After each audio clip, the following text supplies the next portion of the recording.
आत्मा और दुल्हन दोनों कहती है आ, और सुनने वाला भी कहे आ। जो प्यासा हो वो आए, और जो कोई चाहे वो जीवन का जल सेत में ले।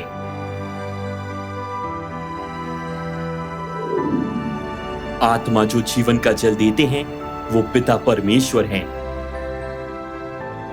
तब दुल्हन कौन है जो पिता परमेश्वर के साथ जीवन का जल देती है? कुछ लोग हठ करते हैं कि दुल्हन जो जीवन का जल देती है वो संत है।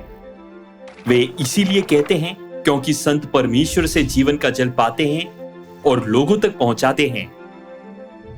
यदि संत जीवन का जल परमेश्वर से पाकर उसे लोगों तक सिर्फ पहुंचाएं, तो क्या वे ऐसा कह सकेंगे कि वे उसे खुद देते हैं? उदाहरण के लिए आइए हम सोचें एक डाकिये के बारे में जो डाक पहुंचाता है। क्या डाकिया कहता है मैं डाक देता हूं? वो नहीं कहता मैं डाक देता हूं, क्योंकि देने और पहुंचाने में बहुत बड़ा फर्क होता है। क्या होगा यदि हम कहें कि हम ही उसे देने वाले हैं जो परमेश्वर से आया है? क्या हमको इस चट्टान में से तुम्हारे लिए जल निकालना होगा? मूसा ने ऐसा कहा जैसे उसने अपनी सामर्थ्य से चट्टान में से पानी निकाला। इसका नतीजा यह हुआ कि वो कनान में प्रवेश नहीं कर पाया। इसी तरह से अगर संत कहें कि वे जीवन का जल देने वाले हैं जबकि वे सिर्फ जल पहुंचाने वाले हैं, तो उनका क्या होगा? वे स्वर्गीय कनान में प्रवेश नहीं कर पाएंगे। वो जो जीवन का जल देते हैं वो परमेश्वर हैं। मैं अल्फा और ओमेगा, आदि और अंत हूं। मैं प्यासे को जीवन के जल के सोते में से सेत में पिलाऊंगा। तब कौन है वो परमेश्वर जो इस युग में जीवन का जल देते हैं?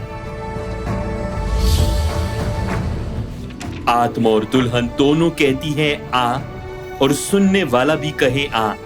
जो प्यासा हो वो आए, और जो कोई चाहे वो जीवन का जल सेत में ले। कौन है दुल्हन जो पिता परमेश्वर यानी पवित्र आत्मा के साथ जीवन का जल देती है? इधर आ, मैं तुझे दुल्हन अर्थात मेमने की पत्नी दिखाऊंगा।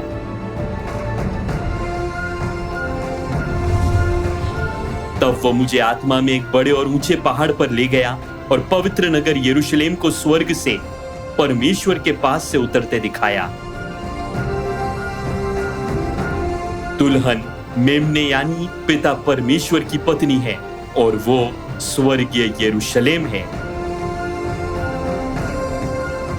उस स्वर्गीय यरूशलेम को जो दुल्हन अर्थात पिता परमेश्वर की पत्नी है, बाइबल क्या कहकर बुलाती है?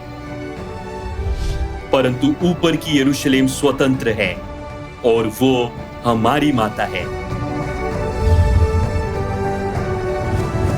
दुल्हन अर्थात पिता परमेश्वर की पत्नी उन बच्चों की माता है जो बचाए गए हैं। हम आशा करते हैं कि आप जीवन के जल के द्वारा अनंत जीवन पाएं, जो पिता परमेश्वर और माता परमेश्वर देते हैं।